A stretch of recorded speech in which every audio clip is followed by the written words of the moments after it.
Na'udzu Na'udzubillahi minasyaitonir rajim. Bismillahirrahmanirrahim. Assalamualaikum warahmatullahi wabarakatuh.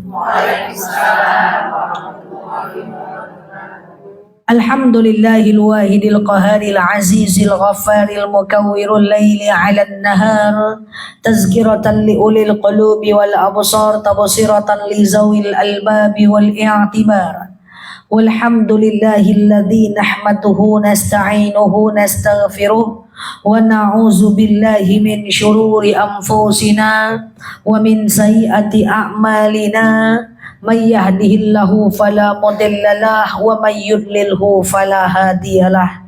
Nashhadu an la ilaha illallah nashhadu anna muhammadan abduhu wa rasuluh la nabiyya ba'dah amma ba'd. Ahlul Bait yang saya sayangi karena Allah dan ibu-ibu semua jemaah yang saya sayangi karena Allah, alhamdulillah hadir kita di rumah Ahlul Bait ini dalam rangka bertakziah. Semoga kehadiran kita di rumah Ahlul Bait ini bisa menjadi pelipur duka bagi Ahlul Bait dan menjadi ibrah dan hikmah bagi kita semuanya. Dan semoga langkah kaki kita menuju ke rumah Ahlul Bait ini nanti kita akan berdoa juga semoga doa kita mustajab sehingga bisa membawa hikmah juga untuk Ahlul Bait dan almarhum anak dari sahabat kita, ketua kita, jamaah kita yang telah meninggalkan kita terlebih dahulu. Selanjutnya, innallaha wa malaikatahu yusholluna 'alan nabi ya ayyuhalladzina amanu shallu 'alaihi wa sallimu taslima. Salawat salam kita hadiahkan kepada baginda Rasulullah sallallahu alaihi wasallam dengan lafaz Allahumma shalli ala Muhammad wa ala ali Muhammad. Ibu-ibu yang saya sayangi karena Allah, biasanya dalam kondisi bertakziah, insyaallah kita akan membahas tentang apa yang bisa kita lakukan untuk almarhum yang telah meninggal dunia. Kullu nafsin za'iqatul maut. Setiap makhluk hidup insyaallah pasti akan meninggalkan. La yastakhiruna sa'atan wa la yastaqdimun. Tidak akan dimundurkan oleh Allah walaupun cuma 1 detik aja. Maka kita akan belajar hari ini wabil khusus untuk Ahlul Bait dan tidak cuma Ahlul Bait saja, untuk kita semua juga. Pelajaran untuk kita semuanya tentang apa yang bisa kita lakukan untuk anak kita, entah menantu kita, entah orang tua kita, entah kawan kita, entah sahabat kita yang telah meninggal dunia. Ini kita bawa, sampaikan ke rumah kajian ini, entah suami kita yang telah meninggal, Allahu a'lam bishawab. Ini kita manfaatkan, kita pakai ilmu ini untuk kemudian menjadi bekal untuk kita nanti insyaallah. Jadi begini Bu, ada dalil idza mata banu Adam, kalau anak Adam itu sudah meninggal, maka dia tidak bawa apa-apa lagi Bu. Yang bawa itu cuma 3 Bu. Yang pertama, al-waladun soleh yad'ulah, doa anak yang soleh. Jadi kalau anaknya berdoa, soleh anaknya, soleha anaknya, maka dia dapat manfaat kalau telah meninggal. Oke? Yang kedua, al-ilmu yuntafa'u bih. Jadi orang-orang tua kita yang meninggal, para suami, para istri, anak-anak, siapapun yang telah meninggal, mereka bawa juga al-ilmu yuntafa'u bih, ilmu yang bermanfaat. Nah, ibu nanti juga kalau ibu punya ilmu yang bermanfaat, ibu akan bawa itu. Ya, ilmu yang bermanfaat. Apa ciri ilmu yang bermanfaat? Ilmu yang diajarkan, ilmu yang disampaikan, ilmu yang dituntut dan diamalkan. Menyampaikan tanpa menuntut berarti menyampaikan yang salah, betul? Menuntut tanpa mengamalkan berarti tidak mengamalkan ilmu. Mengamalkan tanpa menuntut berarti mengamalkan yang salah. Mengamalkan tanpa menuntut tapi ngajarin aja berarti ngajarin yang salah. Maka kalau ditanya apa sih Ustazah ciri-ciri ilmu yang bermanfaat? Ilmu yang langsung dikerjakan ketiga-tiganya, dituntut, diamalkan, diajarkan. Itu nanti kita bawa kalau kita meninggal. Kemudian bekal kita ketiga kalau kita meninggal adalah sedekah jariyah, sedekah jariah. Apa beda sedekah biasa dengan sedekah jariah? Kalau sedekah biasa kita kasih ke 1 orang dan nanti dimanfaatkan oleh 1 orang. Tapi kalau sedekah jariah dimanfaatkan oleh banyak orang. Saya ambil sendal, saya kasih ke teman saya, sedekah biasa.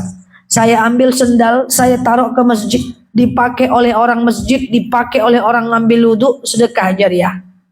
Saya ambil mukena, saya kasih tetangga, sedekah biasa. Saya ambil mukena, saya kasih ke masjid, dipakai oleh berjamaah, itu sedekah jariah. Jadi mak, siapapun itu, kita semua, saya atau ibu-ibu semua, kita ini kalau meninggal dan orang tua kita yang telah meninggalkan kita, bekalnya cuma 3 itu.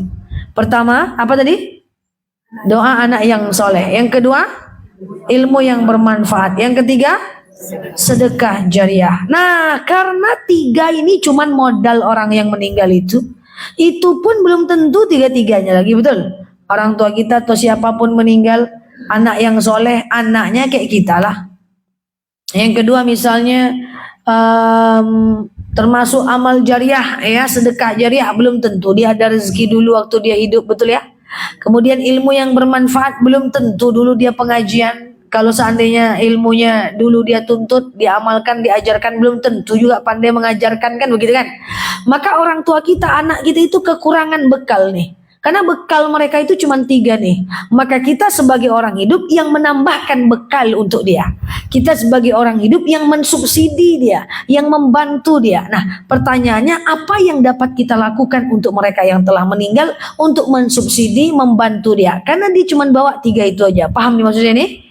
Nah, apa yang bisa kita lakukan? Yang pertama, idza mata bunu Adam, ketika meninggal Bani Adam, khatamkan Quran buat orang yang telah meninggal itu. Gitu caranya. Cara khatam itu macam-macam. Bisa ibu kumpulkan 30 orang saudara, bu, juz 1, juz 2, juz 3, juz 4, juz 5, juz 6, juz 7, sampai 30 orang. Baca ya, masing-masing 1 juz. Nanti kita doakan yang 1 juz kita baca ini untuk orang yang telah meninggal. Itu bisa. Ya Allah, saya baca Quran 1 juz, boleh nggak apa-apa. Dengan baca Quran itu, lapanglah kuburan anakku, ringanlah siksa kuburnya, berhentilah malaikat menyiksanya, diterimalah segala amalnya, dijauhkanlah segala siksaannya, kayak gitu ya. Nah, kayak gitu ya. Jadi ibu-ibu yang saya sayangi kenal, itu yang mesti dilakukan. Atau kita sendiri baca 30 juz, paham gak nih? Nah, atau kita sendiri. Tadi yang pertama adalah 30 orang masing-masing satu juz. Yang kedua adalah 1 orang 30 juz. Nah, kalau 1 orang 30 juz, ibu tentukan ibu mau khatamnya berapa lama. Kalau ibu khatam untuk orang yang meninggal itu dalam 1 bulan, caranya baca 2 lembar setiap habis sholat. 2 lembar subuh, 2 lembar zuhur, 2 lembar maghrib, 2 lembar isya. Berarti sehari 10 lembar. 10 lembar itu 1 juz. Kali 30 hari 30 juz. Nanti ibu doa, ya Allah, saya baca Quran. Dengan baca Quran ini lapanglah kuburan orang tua saya, ringanlah malaikat menyiksanya, dan seterusnya. Oke? Atau pengen khatam dalam 4 bulan juga bisa. Kalau khatam dalam 4 bulan, caranya adalah baca 2 lembar setiap hari. Kalau 1 bulan 2 lembar setiap habis sholat, ya kan? Kalau 4 bulan berarti 2 lembar setiap hari. Paham gak nih? Kalau 2 lembar setiap hari, 4 bulan khatam. Kalau 2 lembar setiap habis sholat, 1 bulan khatam. Nanti sebelum atau setelah baca Quran kita berdoa, ya Allah, saya baca Quran, dengan baca Quran ini lapanglah kuburan orang tua saya, berhentilah malaikat menyiksanya, ringanlah siksa kuburnya, begitu. Oke? Itu yang pertama. Kirimkan Quran sampai khatam buat dia. Yang kedua, fa'ilam tastati, kalau nggak bisa kirimkan Quran sampai khatam, baca jantungnya Al-Quran. Apa jantung Quran? Yasin. Kenapa mesti Yasin? Pertama, karena dia jantungnya Al-Quran. Yang kedua, karena Rasul pernah bersabda, siapa yang membaca Yasin, pahalanya sama dengan 2 kali khatam. Maka baca Yasin itu kapan bagusnya? Semua ibadah itu afdolnya di hari Jumat. Maka bagusnya di hari Jumat. Loh, kenapa orang banyak baca Yasin di malam Jumat? Bukankah hari Jumat yang lebih afdol? Ya, pergantian waktu dalam Islam itu dimulai dari maghrib. Jadi Kamis maghrib itu udah Jumat. Jadi malam Jumat itu udah Jumat. Oke? Nah, bukan untuk mengusir hantu, bukan. Bukan Jumat Kliwon, bukan. Karena memang Rasul bersabda bahwa wa fil yaumil jum'ah, di hari Jumat, yanzulunal malaikah, malaikat turun. Diampunkan semua doa, diampunkan semua taubat, kemudian diijabah semua doa. Maka kalau ada orang meninggal, apa yang kita lakukan? Yang pertama adalah coba kirimkan Quran sampai hatam buat dia. Kirimkan Quran sampai hatam. Caranya apa tadi? 30 orang dikumpulkan, baca 1 juz. Atau satu kita langsung 30 juz. Satu kita langsung 30 juz. Yang kedua kirimkan ya Yasin. Yang ketiga, fa'ilam tastati, kalau nggak bisa kirimkan Yasin, maka faqra umul Quran al-Fatihah.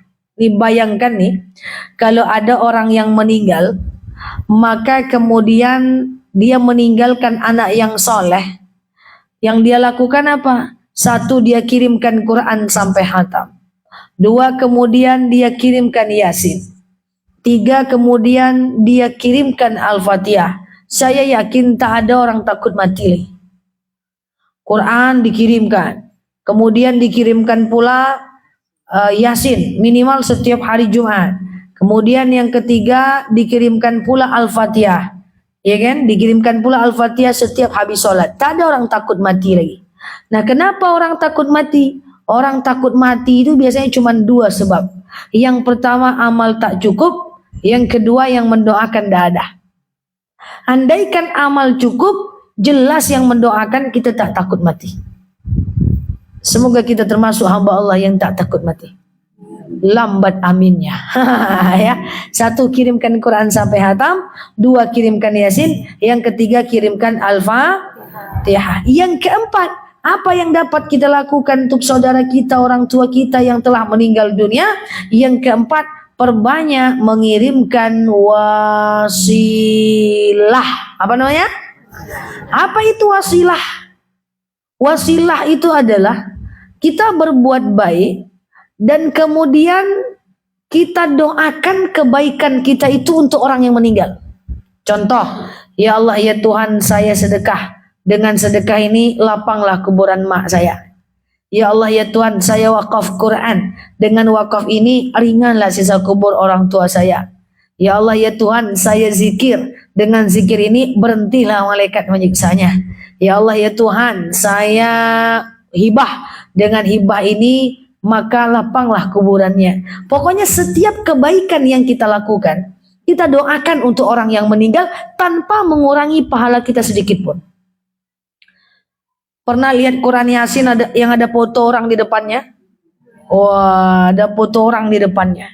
Itu apa? Itu tuh apa foto-foto itu ditempel? Bukan untuk selfie-selfie aja, bukan. Itu ada orang meninggal. Lalu orang meninggal itu meninggalkan harta. Lalu kemudian keluarga dan anaknya jadi keluarga dan anak yang soleh. Dia ambil uang bapaknya itu atau dia pakai duit dia cetak Quran Yasin. Lalu taruhnya foto bapaknya di depan. Ada bacaan inna lillahi wa inna ilaihi raji'un. Telah berpulang ke rahmatullah ayahanda kami fulan bin fulan. Mohon doa. Lalu dia bagikan Quran Yasin itu kepada orang banyak. Apa makna? Ketika kita bacakan Yasin itu, kita doakan untuk orang yang ada di foto itu. Paham gak? Jadi selama ini baca Yasin yang ada fotonya nganga aja deh ya. Ya, ada canda ya. Jadi kalau baca Yasin yang ada foto orang itu, dia berharap wasilah. Jadi dia bukan selfie itu, bukan. Dia berharap wasilah. Atau misalnya kita punya uang lebih gitu ya. Lalu kemudian kita cetak Quran, lalu kita bagikan ke banyak orang dan kita berdoa dengan wakaf itu bisa meringankan sisa kubur orang tua kita. Sebenarnya nih kalau kita jadi anak berilmu, banyak yang bisa kita buat untuk orang meninggal. 1, kirimkan Quran sampai hatam. 2, kirimkan Yasin. 3, kirimkan Al-Fatihah. 4, setiap berbuat baik doakan tuh untuk orang meninggal. Atau badal haji itu kan bisa. Badal umrah untuk orang tua yang meninggal bisa. Sedekah, doakan pahalanya untuk dia. Sedekah didoakan pahalanya untuk orang meninggal. Ya, sedekah misalnya ini kan kita ada sedekah subuh kan. 2000, 2000, 2000, 2000, 2000, 2000, 2000. Ya Allah, saya sedekah. Dengan sedekah ini lapanglah kuburan orang tua saya. Berhenti malaikat menyiksanya. Diterimalah amalnya. Diampunkanlah segala dosanya. Itu bisa. Itu namanya wasilah. Ustazah, masa kita berbuat baik doa niatnya untuk itu? Niatnya tetap untuk Allah. Tapi doanya bisa macam-macam. Karena salah satu doa mustajab adalah doa ketika kita berbuat baik. Jadi kita berbuat baik dan kita berdoa atas kebaikan kita. Clear? Satu yang pertama apa tadi? Kirimkan Al-Quran sampai hatam. 2 kirimkan Yasin. 3 kirimkan Al-Fatihah. Yang keempat kirimkan wasilah. Yang kelima, kalau ada anak saudara kita yang meninggal, ziarahi makamnya. Ziarah. Apa hukum wanita ziarah? Rasul pernah bersabda, kuntu nahaitukum an ziyaratul kubur ala fazuruha. Dulu aku larang wanita ziarah kubur, sekarang aku bolehkan. Jadi wanita boleh ziarah. Memang dulu pernah dilarang oleh Rasulullah, tapi sekarang dibolehkan. Yaitu Rasulullah yang bicara. Bahkan suatu ketika Aisyah radhiyallahu anha pergi ziarah dan dia pulang, ditanya oleh sahabatnya, "Hei Aisyah, kau dari mana?" "Aku pulang ziarah." "Bukankah Rasul melarang engkau ziarah? Kalian wanita." Apa kata Rasulullah? Apa kata Siti Aisyah? "Ya, saya ziarah dulu memang Rasul larang, sekarang Rasul bolehkan." Bagaimana cara ziarah? Baca bismillah, berwuduk dulu. Usahakan ngambil wuduk dari rumah. Setelah itu pakai pakaian yang tak terlalu mencolok. Jangan bergaya pula ke kuburan, terbangun mayat tu nanti. Jadi pakai pakaian yang tidak terlalu mencolok. Jangan aneh-aneh pula. Pakailah blush on macam-macam. Ya, pergi ke kuburan itu ucapkan assalamualaikum ya ahlil kubur, atau assalamualaikum ya ahlad diyar, boleh. Atau assalamualaikum ya ahlil kubur, boleh. Seperti biasa, jangan tunggu dia jawab, masuk aja. Ya kan? Dia beda dia kalau di kuburan dengan rumah orang. Kalau rumah orang tunggu orang tuh jawab, ya kan? Kalau di kuburan jangan tunggu dia jawab, jangan sopan betul pula dunia akhirat ya. Lalu kemudian masuk, setelah masuk bersihkan kuburannya dan doakan. Ketika doa tuh doa aja, boleh pakai bahasa Indonesia, boleh pakai bahasa Arab. Allahumma ja'al qabrahum raudhatan min riyadil jannah. Allahumma fillahum warhamhum wa'afi wa'fu anhum. Boleh, silahkan. Baca Yasin di kuburan boleh enggak? Boleh, tapi kan enggak ada manfaatnya. Mau di rumah atau di kuburan sama, panas-panas pula kita di kuburan nanti kan. Nah, kemudian yang sangat tidak dianjurkan di kuburan itu adalah ngomong-ngomong loh. Ngobrol tuh dengan orang yang ada di kuburan itu. Dek, aku di sini, dek, sekarang, dek, iya, katanya kan kacau ya. Nah, itu nggak boleh. Jangan ngobrol. Ya, dan kemudian minta doa kepada ahli kubur. Kadang-kadang ada yang dia berziarah ke makam maknya. Ya kan? Lalu dia minta doa, "Ma, doakan aku lulus ujian ya, Ma." Dijawab sama mama nanti, amin. Nah, kan repot gitu kan. Jadi jangan ngobrol-ngobrol kayak gitu. Cukup dengan ziarah. Makanya maaf, izin. Ibu-ibu yang usia sudah 50-an, 60-an, 70-an nih, nanti kalau ibu meninggal, pesan sama anaknya supaya dimakamkan di tempat yang banyak anak. Apalagi ada anak soleh situ. Ini enggak, kadang-kadang ya, saya ceramah ini di kalangan ibu-ibu ya. Kadang-kadang ada yang dia minta makamkan di samping makam suaminya. Ada yang nanya sama saya, "Ustazah, iya, mak saya minta makamkan di samping makam bapak saya. Gimana Ustazah?" Boleh, tapi bapak ibu tuh di Medan, di mana? Di Medan Ustazah. Anak-anaknya di mana? Anak-anaknya semuanya di Pekanbaru Ustazah. Saya bilang, makamkan dia di tempat yang ada anaknya supaya ada yang menziarahinya. Oh lagi, cemana? Ibu kemana minta makamkan di mana?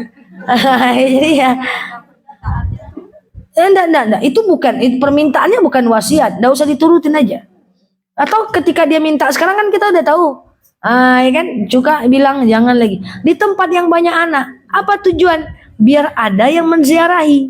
Apa guna kita kuburan di samping makam suami? Takkan reuni pula. lama kali dek tulah bang, ya kan? Nah itu yang tidak boleh. Ya jadi sebenarnya boleh aja, tapi ibu rugi. Jadi bilang dari sekarang, makamkan mak di tempat yang banyak anaknya. Atau ada anak ibu soleh satu kan, bila perlu makamkan dekat-dekat dengan rumahnya, biar dia ziarahi kita.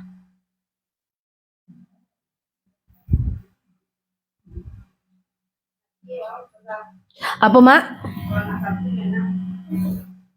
Anak ciek boneh dah air. Daripada 9 dah boneh lah. Kalau anak cuma satu gimana? Sama. Satu sama. Atau ibu punya kebaikan yang lain. Ibu punya kebaikan yang lain seperti ilmu yang anak. Kalau nggak punya anak, poin nomor 1 tadi, ibu bisa anak angkat atau anak orang yang ibu besarkan atau anak yatim yang ibu santuni. Iya, tapi kan ini poin 1 kan. Nah, poin selanjutnya kan masih ada nih kan, doa anak yang ilmu yang bermanfaat dan sedekah jariah. Nggak ada anak ibu yang menziarahi kan harus anak. Orang tua bisa, suami bisa, siapapun bisa, ya. Oke, tadi yang pertama apa? Kirimkan Quran sampai khatam. Kalau ada orang yang meninggal. Kedua, kirimkan bacaan Yasin. Ketiga, kirimkan Al-Fatihah. Yang keempat, setiap berbuat baik doakan untuk orang yang meninggal. Kelima adalah ziarahi makamnya. Jadi ke makam tuh datang tuh harusnya sering. Ini ndak lupa di mana makamnya. Di mana makamnya? Sekali setahun. Nah itu kan itu nggak bisa itu. Sekali setahun tuh kasihan bu. Ilalang aja ya. Nah kalau dia dekat kunjungilah sekali setahun. Lupa tuh di mana nisannya. Saya pernah nemanin teman saya ziarah ke makam bapaknya. Emaknya jauh, saya temani. Yang mana? Lupa aku Nel. Video call sama mamanya. Yang mana bu? Dekat pohon mangga. Pohon mangga enggak boleh deh bu. Saya saking lamanya coba enggak diziarahi. Coba bayangkan. Tiba di saya nengok. Dekat pohon mangga, pohon bambu. Enggak ada pohon tuh lagi. Udah saking lamanya tak diziarahi. Coba bayangkan Tuhan. Bilanglah kajian ini sama anaknya.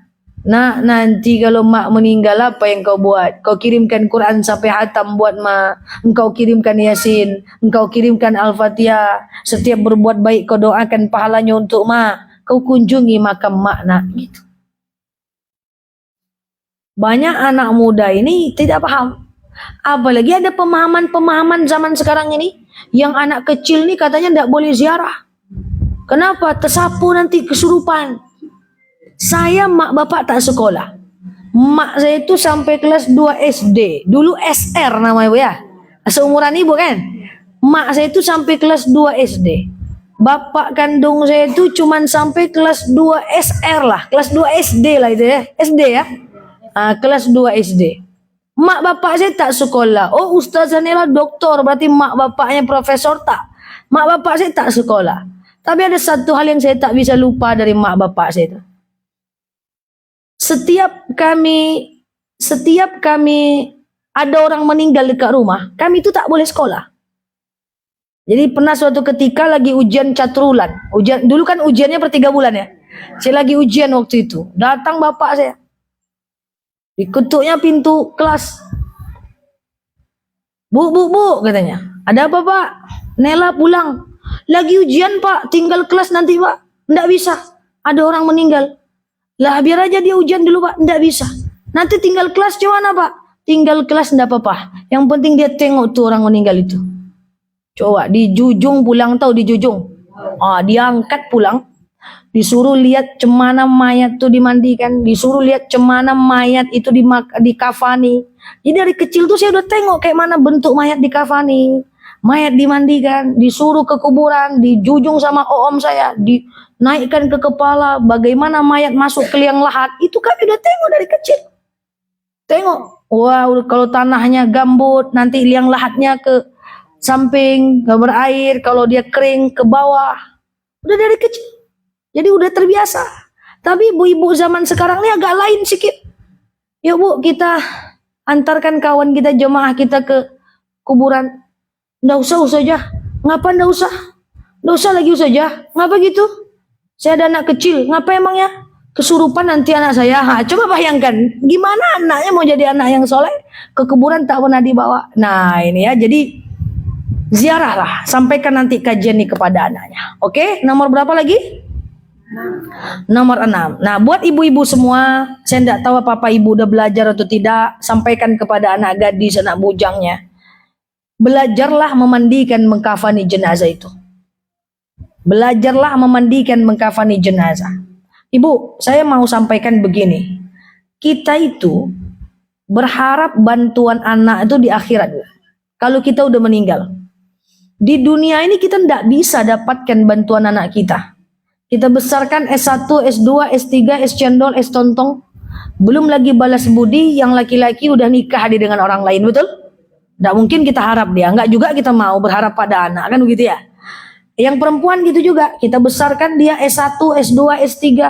Belum lagi balas budi, udah dilarikan dia sama suaminya, betul? Yang ada cucunya dititipnya ke kita. Jadi kita tidak bisa harap anak di dunia dan nggak perlu juga. Makanya kita berharap nanti kalau kita meninggal, dialah yang memandikan dan mengkafani kita.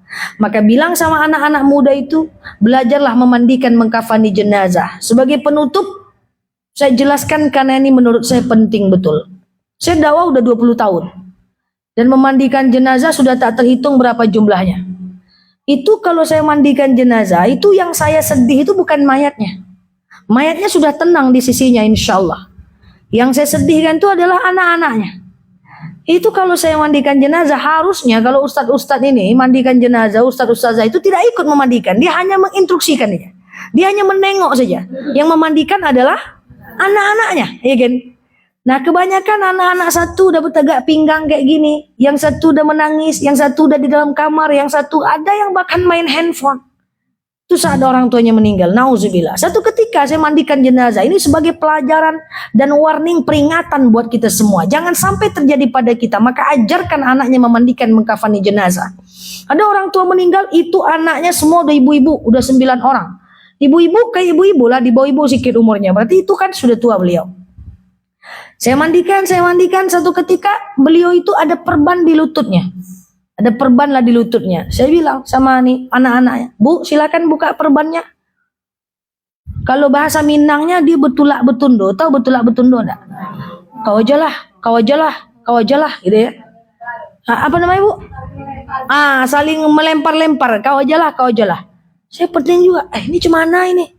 Akhirnya Bu, ayo dibuka. Saya bukan tak mau buka, tapi ini adalah pengabdian terakhir. Kau aja betulak betundonya Bu. Kalau saya jadi mayat tuh mengamuk situ, ngapa kalian itu saya kan? Untung bukan saya mayatnya. Akhirnya saya bilang, ya udah saya yang buka tapi ikhlas. Satu-satu saya tanya 9 orang, ikhlas. Saya buka tuh perban betis tuh. Pas buka terakhir, naudzubillah jatuh belatung-belatung dari betis maknya. Ternyata sudah berbulan-bulan itu luka maknya tak dibersihkan oleh anaknya tadi. Maka saya pengen sampaikan kepada kita semua. Saya adalah saksi sejarah. Yang mana anak muda itu memang mesti diajarkan memandikan mengkafani jenazah. Diajarkan jadi imam sholat. Karena kalau ibu meninggal, bukan suami yang jadi imam bagusnya. Tapi anak laki-laki yang soleh. Kan harusnya begitu. Cuman anak muda ini susah. Saya ceramah udah dari kecil. Sampai sudah segini usia saya. Segini ya. Mengumpulkan anak muda itu payah luar biasa. Nah kalau ibu-ibu kan gampang aja kan. Kalau ibu-ibu mantap mau pengajian. Belum saya ceramah lagi udah mengangguk dia. Itu udah saking semangat. Dan saya belum ngapa-ngapain dia udah mengangguk. Kalau anak muda susah. Maka tugas ibu-ibu ke anaknya masing-masing. Bagaimana mengajarkan memandikan mengkafani jenazah. Bagaimana dia bisa kirimkan Quran sampai hatam kalau kita meninggal. Dia kirimkan Yasin, dia kirimkan Al-Fatihah. Ya kan? Nah makanya kita berdoa kepada Allah, semoga kita nih jadi anak yang soleh-solehah semua, amin. Sehingga kita pastikan orang tua kita itu beruntung punya anak kayak kita, itu yang mantap. Semoga ya, semoga anak kita jadi anak soleh-solehah. Dan kalaupun belum soleh dan soleh, ibu jangan khawatir, karena hidayah tak ada yang tahu. Bisa jadi anak yang sekarang melawan, suatu ketika jauh lebih taat dibanding kita. Iya kan? Kan ya muqallibal qulub. Iya kan? Allah itu maha pembolak-balik hati. Jangan risau. Yang penting ajarkan dia berbuat baik, doakan. Ajarkan, doakan. Wala taqnatu min rahmatillah. Tidak boleh juga kita putus asa dengan rahmat Allah. Tidak boleh. Nah, tugas kita mengajarkan semoga ndak sekarang, cepat lambat atau saat kita meninggal nanti dia jadi anak yang soleh. Insya Allah. Demikian dari saya. Tafadhol. Ya. Karena saya baru meninggal dulu. Ya. Pas tanggal 12. Ya. Begini, dari tadi saya simak doa istri pada suami tak ada. Oh iya. Jadinya satu, yang kedua, apakah betul cara saya setelah setiap sholat, sebelum saya berdoa setelah sholat, saya bacakan Inna hadratin Nabi Muhammad susun untuk suami, orang tua, kedua orang tua, mertua. Apakah betul? Baik. Dari tadi Ustazah ceramah saya nggak menyimak ada doa istri untuk suami yang telah meninggal. Itu semua Bu. Kirimkan Quran sampai hatam. Dari istri ke suami bisa. Dari orang tua ke anak bisa. Dari anak ke orang tua bisa. Kirimkan Yasin, ibu ke suami bisa. Kirimkan Al-Fatihah, ibu ke suami bisa. Setiap ibu berbuat baik, doakan pahalanya untuk suami, ke suami bisa. Ziarah ke makam suami, bisa. Itu semua bisa. Paham saya ini? Jadi itu bukan dari anak ke orang tua saja. Dari orang tua ke anak. Ya, bisa semua. Misalnya maaf izin, Ahlul Bait yang meninggal anak beliau. Ya beliau kirimkan Quran sampai hatam, beliau kirimkan Yasin, beliau kirimkan Al-Fatihah. Kalau beliau sedekah ke masjid, beliau doakan untuk anaknya. Iya kan? Kan gitu kan? Kemudian beliau ziarah ke makamnya, itu bisa. Itu lintas Bu, lintas jurusan. Nah, bahkan kalau sedekah tuh nggak cuma punya satu orang, boleh banyak orang. Ya Allah, saya sedekah. Dengan sedekah ini lapanglah kuburan mak saya, atuk saya, anak saya, itu bisa. Yang hanya boleh satu nama satu orang itu cuman badal haji, kurban dan badal umroh. Itu baru satu nama satu orang. Kalau baca Al-Fatihah kayak pertanyaan Ibu tadi, ila hadratin Nabi Mustafa Muhammad sallallahu alaihi wasallam wa ila arwahil siapa. Itu kan baca Yasin, Al-Fatihah, itu boleh banyak orang. Maksudnya menjelang kita berdoa. Menjelang kita berdoa di ujung atau antara azan dan iqamah enggak apa-apa, Bu. Pokoknya kapanpun kita doa, kapanpun mau kirimkan Al-Fatihah, ya antara azan dan iqamah silahkan, tidak ada masalah. Menjelang berdoa silahkan, tidak ada masalah, it's okay. Nah, boleh kok banyak nama Bu, tidak ada masalah. Bahkan Ibu tambah ujungnya, muslimina wal muslimat, boleh aja. Nah, yang hanya boleh satu nama, satu amal, Tidak masuk keluarga. iya boleh. Yang hanya boleh satu nama, satu amal itu cuman kurban. Kalau ada orang meninggal kan satu nama, satu amal. Badal, satu kali badal kan satu nama. Tidak boleh kita badalkan ini, kita ini. Kita sekali cuma umrohnya kan gitu kan. Kemudian haji, satu nama, satu badal. Satu nama, satu badal umroh, satu nama, satu badal haji, satu nama, satu kurban. Selebihnya boleh banyak nama. Oke? Ya.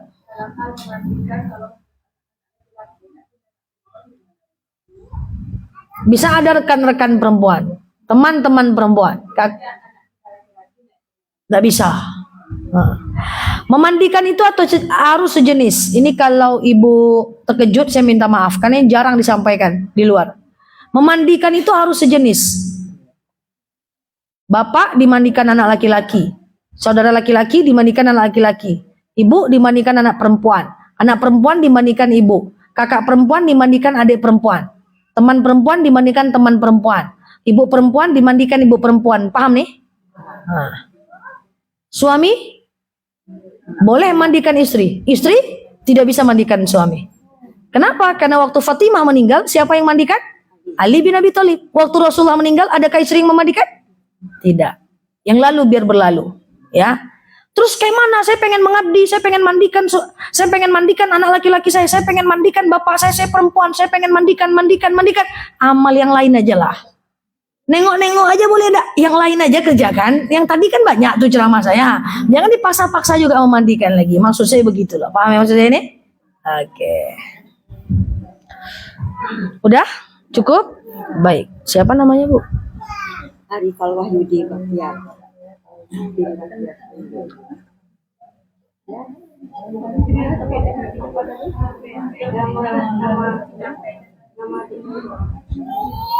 Memandikan sejenis, mertua sejenis nggak apa-apa, sejenis. Iya.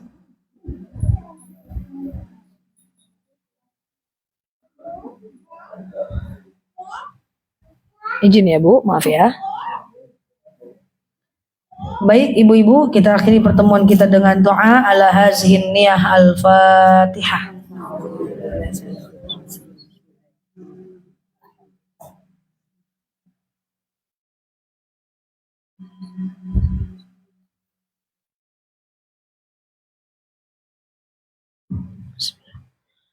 Amin ya Allah, amin ya Rahman, amin amin ya mujibas sailin. Allahumma salli ala Muhammad wa ala ali Muhammad. Allahumma inna nas'aluka ridhaka wal jannah, na'udzubika min sakhatika wan nar. Allahumma inna nas'aluka salamatan fi dinina, afiatan fi jasadina, ziyadatan fi ilmina, barakatan fi rizqina, taubatan qabla al maus, rahmatan indal maus, maghfiratan ba'dal maus. Allahumma hawwin alaina fi sakaratil maus, najatan minan nari wal afwa indal hisab. Allahumma antas salam minkas salam wa ilaika ya'udus salam, fahayyina rabbana bisalam wa dakhinnal jannata darus salam, tabarakta rabbana wa ta'alaita ya hazal jalali wal ikram. Allahumma inna na'udzubika minal hammi wal hazan, na'udzubika minal ajzi wal kasal, na'udzubika minal jubni wal bukhli, na'udzubika min ghalabati dani wa qahri rijal. Allahumma innaka afuwun karimun tuhibbul afwa fa'fu anna ya karim. Allahumma inna na'udzubika kalimatillahi tammati min syarri ma khalaq. Allahumma inna na'udzubika kalimatillahi tammati min syarri ma khalaq. Allahumma inna na'udzubika kalimatillahi tammati min syarri ma khalaq. Allahumma inna na'udzubika minal hammi wal hazan, na'udzubika minal ajzi wal kasal, na'udzubika minal jubni wal bukhli, na'udzubika min ghalabati daini wa qahri rijal. Allahumma rabbana hab lana min azwajina wa zurriyyatina qurrata ayuni waj'alna lil muttaqina imama. Allahumma khususan ila arwahi akhina Arifal Wahyudi. Allahumma fillahu warhamhu wa'afihi wa'fu anhu wa akrim nuzulahu wa siyam madkhalahu waghsilhu bil ma'i was salji wal barad wa naqihi minal khataaya kama yanaka sabul abyadu minad danasi wa abdilhu daran khairan min dahri mu'alla khairan min ahlihi ya rabbal alamin. Allahumma khususan ila arwahi akhina Arifal Wahyudi. Allahumma ja'al qabrahu rawdatan min riyadil jannah wa la taj'al qabrahu huratan min hubarin niran. Allahumma khususan ila arwahi akhina Arifal Wahyudi. Allahumma la tahrimna ajrahu wa la taftinna ba'dahu waghfir lana wa lahu wa li ikhwanina alladhina sabaquna bil iman wa la taj'al fi qulubina ghillan lil ladzina amanu rabbana innaka ra'ufur rahim. Allahumma rabbana syrah lana sudurana ya rabbal alamin. Allahumma ighfir lana dzunubana wa liwalidina warhamhuma kama rabbawna shighara. Allahumma ansur ikhwanana mujahidina fi Palestin. Allahumma ansur ikhwanana mujahidina fi Gaza. Allahumma ansur ikhwanana mujahidina fi Indonesia ya rabbal alamin. Allahumma istajib du'ana ya Allah, sajib du'ana ya Rahman ya Rahim ya mujibas sailin. Allahumma salli ala Muhammad wa ala ali Muhammad. Subhana rabbika rabbil izzati amma yasifun, salamun alal mursalin, alhamdulillahi rabbil alamin. Wallahu a'lam bishawab. Assalamualaikum warahmatullahi wabarakatuh. Terima kasih kepada Ustaz.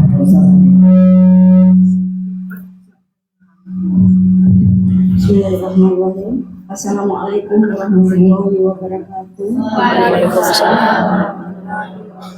Saya menggunakan Ustazah Nela yang berkenan hadir di rumah duka kami ini dari ibu jamaah dari Masjid Al-Kufran. Alhamdulillah dan syukur selalu, walaupun dalam keadaan duka kami selalu